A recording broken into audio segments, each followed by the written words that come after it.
আসলে বেশিরভাগ সদস্য আমরা এখানে নতুন এসেছি। আমরা বিধি আস্তে আস্তে রপ্ত করছি। বিধি মোতাবেক এই সংসদ চলবে, এটা আমরা সকলেই সহযোগিতা করা উচিত। স্পিকারের চেয়ার থেকে বারবার এই অনুরোধ আমাদেরকে জানানো হয়েছে, আমরা এটাকে রেসপেক্ট করি।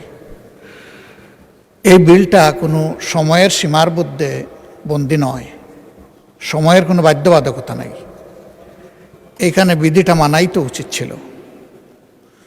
আমরা তো 3 দিন আগে, একদিন আগেও তো পেলাম না ম্যাটেরিয়ালস, জাস্ট এখন ডেস্কে এসে পেয়েছি। আমি অনুরোধ করব, আমাদের এই অধিকার খর্ব করবেন না। আমাদের এই অধিকার আপনার মাধ্যমে সংরক্ষণ হোক। এই বিল দুটোই স্থগিত করেন, যে দুইটার কাগজ আজকেই সরবরাহ করা হয়েছে। আমি আবারও বলছি, এটা সময়ের মধ্যে সীমাবদ্ধ নয়।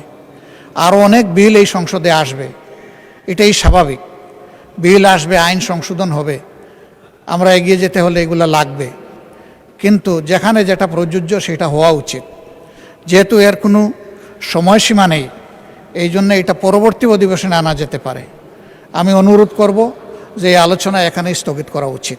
থ্যাংক ইউ মাননীয় স্পিকার।